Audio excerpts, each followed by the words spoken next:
mystery of the One Ring, one of 20 magic rings distributed throughout Middle-earth.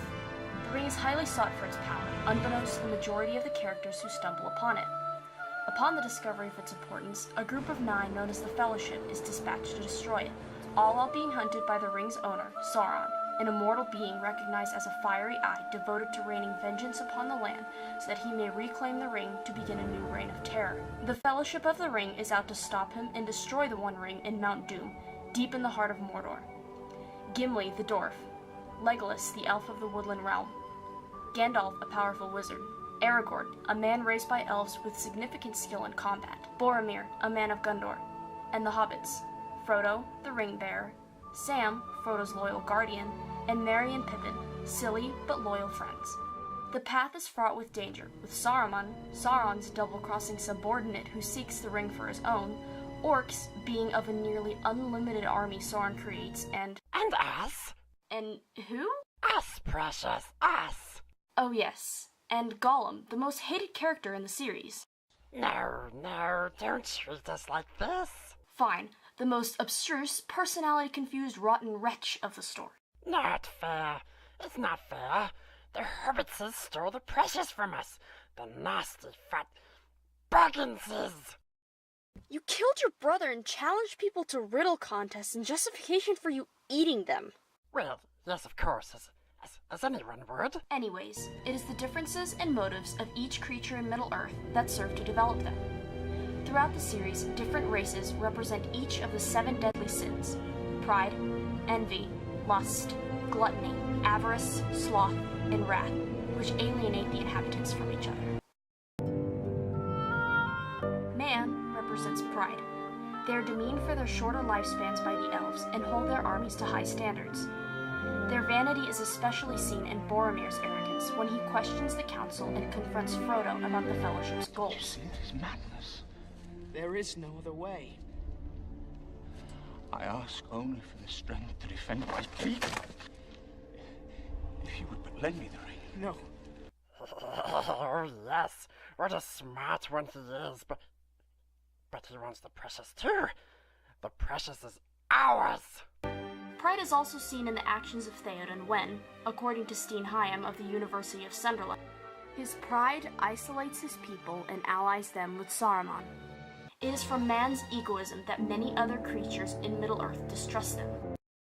Men are cruel to poor Smeagol, beat us and rip us and tricks us. That's only because you jumped into a forbidden pool for a fish.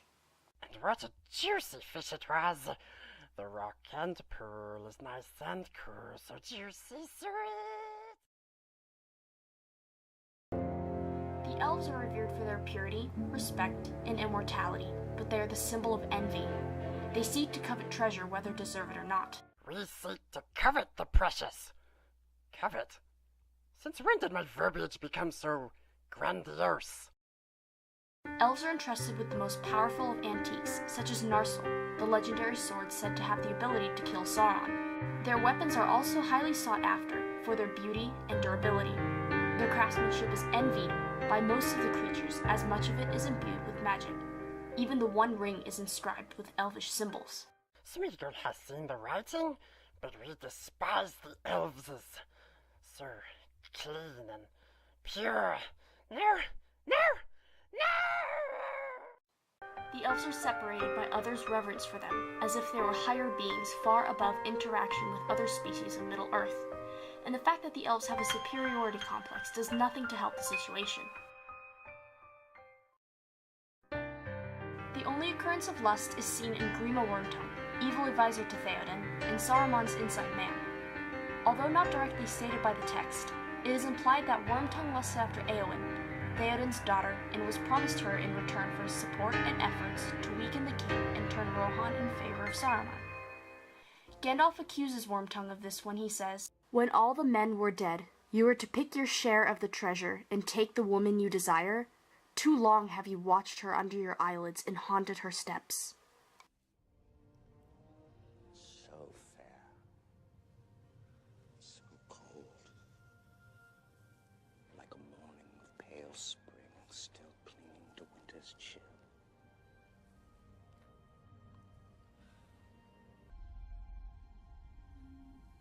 words are poison.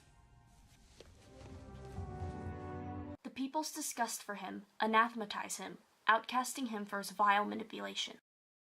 Why worry about women when we can worry about the precious? Hobbits, Herbert says, we hate them! really, embody gluttony. One of the first attributes described about them was their love for food. They eat 7 meals a day. Lembas. Elvish way bread. One small bite is enough to fill the stomach of a grown man.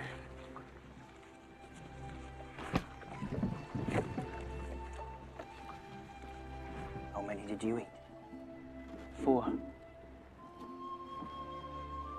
What fat Herbertses they are. Cullen! What is in their pockets, they say? Thieves are perfect for eating. Cullen! Unless promised a meal with their meetings, hobbits are solitary creatures. They only enjoy each other's company and tend to disappear from the large, stupid folk. The fixture of greed in Middle-earth is... Herbertses! Shut up, it's you! Damn straight. Huh? A type of hobbit turned scoundrel, Smeagol works only in benefit to himself, which means ultimately obtaining the ring. He develops a split personality disorder caused by his decay. Literary journalist Chris Larimore describes Smeagol in a literary critique for a magazine. He has been consumed by greed completely, shunning all forms of companionship save that of his precious, the ring that arguably converses with him, telling him what to do, how to be, where to go. After losing the ring, Gollum becomes enraged. A burning desire envelops him to find his one treasured possession at all costs. Smeagol's obsession drove him into seclusion, fearing contact with the outside world, other than to trick them into his next meal. But what do Herbertses taste like? The Ents of the Old Forest best represent sloth. Ents are massive, mobile trees that embrace sluggishness. They've been asleep for so long that the world has forgotten them, but still prefer to be left alone by the outside world. Slow sleepies. Orcs tried to burn them. They should be burned. The great tree's refusal to leave the old forest or engage in hasty activities has made them creatures of legend among Middle-earth, entirely forgotten by those unfamiliar with their tale. Wrath is embodied by Sauron, the fallen creator of the One Ring and the antagonist of the story. He is most often seen in the form of a fiery eye that haunts those affected by the ring. In order to reclaim his lost possession, Sauron wages war across all of Middle-earth.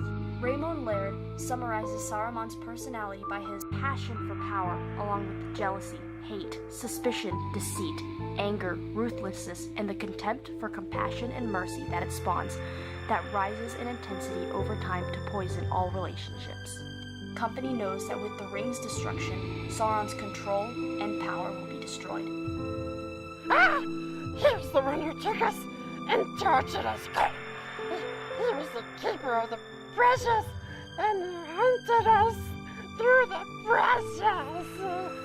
Overall, I really think it was the preference of each race to be left alone that caused the war. They were all so unwilling to cooperate with each other, and when trouble came along, it escalated into an all-out war just because they didn't trust the others, even though they were fighting for the same thing. The separation of the creatures and their stark differences resulted in tensions between many of the species. It is only when there is a common enemy that the peoples of Middle-earth realize that their separation has caused the ring's bloody history and the War of the Ring. Having served in the First World War, Tolkien's books carry an underlying political message. Countries united can prevail, while countries alone will fall. The Lord of the Rings is a narrative of rare imagination, filled with wit, compassion, startling power, and lyrical beauty. You just gotta ignite the cave and let it rave. Just cry and weep like the attack of Helm's Deep. 'Cause precious you're a firework. Gollum, come and show us what you're worth. Make us go, ah, ah, as we fall into Mount